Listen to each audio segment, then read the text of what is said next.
بسم اللہ الرحمن الرحیم۔ ناظرین، بنی اسرائیل کا شمار اس قوم میں ہوتا ہے جس میں اللہ تعالیٰ کی طرف سے سب سے زیادہ انبیاء کرام کو بھیجا گیا۔ تاہم مختلف حوالوں سے یہ بھی معلوم ہوتا ہے کہ اس قوم میں سے لوگوں نے سب سے زیادہ احکامات خداوندی کی نافرمانی کی، جس کی وجہ سے اس قوم پر عذاب الہی بھی زیادہ نازل ہوئے ہیں۔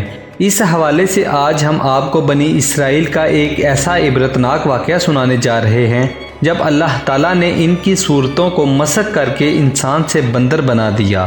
مفسرین کے مطابق صورت مسخ ہونے کا یہ واقعہ حضرت داؤد علیہ السلام کے زمانے میں وقوع پذیر ہوا تھا۔ حضرت داؤد علیہ السلام کی قوم کے 70,000 افراد سمندر کے کنارے ایلا نامی بستی میں رہا کرتے تھے۔ ان لوگوں کو اللہ نے ہزاروں نعمتوں سے نوازا تھا، لیکن جب راحت و سکون آیا تو وہ اللہ کی عبادت سے محروم و غافل ہو گئے اور اللہ کی مخلوقات پر ظلم کرنے لگے، اور یوں اللہ نے انہیں خبردار کیا کہ ہفتے میں ایک دن ہفتہ کے دن شکار نہ کیا کرو، اور اتوار سے لے کر جمعہ تک جتنا شکار پکڑنا ہے پکڑ لو، ایک دن اللہ تعالیٰ کی عبادت اور مخلوقات پر امن کے لیے رکھ دو۔ یوں اللہ نے ان کا امتحان لینا شروع کر دیا۔ وہ اتوار سے جمعہ تک مچھلیاں پکڑنا شروع کرتے تو مچھلیاں زیادہ مقدار میں ہاتھ نہ آتی، اور ہفتے کے دن وہ سمندر میں دیکھتے تو ان کو بڑی بڑی مچھلیاں نظر آنے لگتیں۔ اس طرح ہفتے والے دن جب بھی حضرت داؤد علیہ السلام کی قوم سمندر کے کنارے آتی تھی تو اتنی زیادہ مچھلیاں دیکھ کر ان کا دل بے ایمان ہو جاتا تھا۔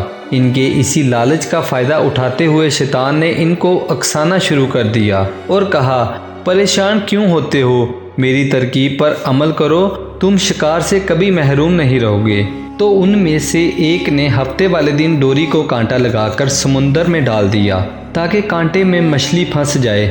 تو شیطان نے کہا، تم اس مچھلی کو اتوار کے دن نہ نکالنا، اور یوں ہفتے کی حرمت بھی بچ جائے گی اور تمہارا شکار بھی ہو جائے گا۔ بس شیطان کی بتائی ہوئی ترکیب پہ ہفتے کے دن مچھلی پھنسی رہی، اور وہ اتوار کے دن مچھلی نکالتا اور خوشی سے کھاتا۔ اس قوم کے باقی لوگوں نے جب اس سے پوچھا تو ان کو بھی یہ ترکیب دینے لگا، اور یوں اس قوم کے بہت زیادہ لوگوں نے ہفتے والے دن سمندر میں جال پھینکنا شروع کر دیا اور اتوار والے دن شکار نکالتے۔ کچھ نے تو سمندر سے چھوٹی چھوٹی نالیاں بنا کر تالاب بنا لیے تاکہ ہفتے کے دن جیسے ہی مچھلیاں یہاں سے گزریں تو تالاب میں پھنس جائیں اور ہم اتوار کو یہ مچھلیاں نکال کر کھا سکیں۔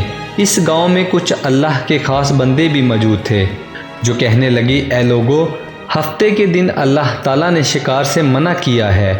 یہ جو تم جال پھینکتے ہو یا چھوٹے چھوٹے تالاب بناتے ہو، ان میں ہفتے کے دن اگر مچھلی پھنستی ہے تو یہ شکار ہفتے کے دن کا تصور ہوگا۔ اللہ کے عذاب سے ڈرو، اللہ کی نافرمانی نہ کرو۔ وہ لوگ ان لوگوں کا مذاق اڑانے لگے کہ ہماری جو مرضی ہوگی ہم وہ کریں گے۔ اب اس بستی میں 3 گروہ بن گئے۔ ایک گروہ 70,000 میں وہ لوگ تھے جو نافرمان لوگوں کی بار بار اصلاح کرتے تھے، دوسرے وہ جو ان لوگوں سے نفرت کرتے اور خاموشی اختیار کیے ہوئے تھے، تیسرے وہ جو گمراہ ہو کر اللہ تعالیٰ کی نافرمانی کر رہے تھے۔ چنانچہ منع کرنے کے باوجود بھی جب ان لوگوں نے شکار کر لیا تو منع کرنے والی جماعت نے کہا کہ اب ہم ان نافرمانوں سے کوئی تعلق نہیں رکھیں گے۔ تو یوں نیک لوگوں نے اس بستی کے بیچ میں سے دیوار کو کھڑا کر دیا اور حکم جاری کیا کہ نافرمانی کرنے والے لوگ اس طرف ہو جائیں اور ہم جو اللہ تعالیٰ کے فرما بردار ہیں وہ اس طرف رہیں گے۔ یہ لوگ بار بار ان لوگوں کو کہتے رہے، اے نافرمان لوگو، اللہ کے عذاب سے ڈرو۔ قوم سمود اور قوم لوط کا جو حشر ہوا ہے اس کو یاد کرو، اللہ کی نافرمانی نہ کرو۔ وہ سارے نافرمان جن کی تعداد تقریباً 12,000 تھی، سب ہنستے رہے اور کہتے رہے، یہ سب کتابی باتیں ہیں، ہم پہ کوئی عذاب نہیں آئے گا۔ تو بس جیسے ہی وہ گروہ 2 حصوں میں تقسیم ہو گیا، ایک وہ جو اللہ کے فرما بردار بندے تھے وہ دیوار کے اس طرف تھے، دوسرے وہ جو اللہ کے نافرمان لوگ تھے وہ دیوار کے اس طرف تھے۔ وہ نافرمان لوگ پوری رات ہنستے رہے اور مذاق اڑاتے رہے، تو دیوار کے اس طرف موجود اللہ کے فرما بردار بندے اللہ سے معافی مانگنے لگے۔ تو پس جیسے ہی صبح ہوئی تو اللہ کے نیک بندے اٹھے تو انہوں نے محسوس کیا کہ دیوار کی اس طرف سے کسی انسان کی آواز نہیں آ رہی۔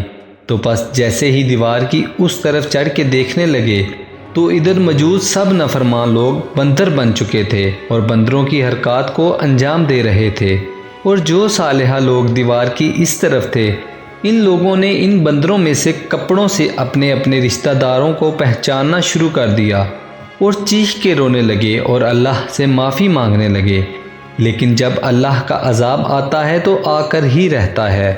یہ سب 3 دن تک زندہ رہے اور اس درمیان وہ کچھ بھی کھا پی نہ سکے، بلکہ سب کے سب ہلاک ہو گئے، جبکہ شکار سے منع کرنے والا گروہ سلامت رہا اور دوسرا خاموش رہنے والا گروہ بھی ہلاکت سے بچ گیا۔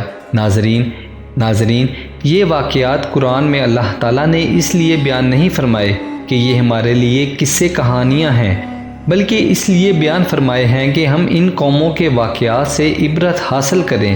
جب کوئی قوم اللہ کی نافرمانی کرتی ہے تو ان کے ساتھ اللہ تعالیٰ کیا معاملات فرماتے ہیں، ان واقعات سے یہ معلوم ہوتا ہے کہ شیطانی ہیلہ بازیوں میں پڑھ کر اللہ تعالیٰ کے احکامات کی نافرمانیوں کا انجام کتنا برا اور کس قدر خوفناک ہوتا ہے، اور کس طرح یہ لوگ دنیا و آخرت میں ذلیل و خوار ہو جاتے ہیں۔ بے شک اللہ ان لوگوں کو پسند نہیں کرتا جو اللہ تعالیٰ کی نافرمانی کرتے ہیں۔ اے اللہ، ہم سب کو اپنا فرما بردار بنا دے اور ہم کو ایسا بنا دے کہ تجھے پسند آ جائے۔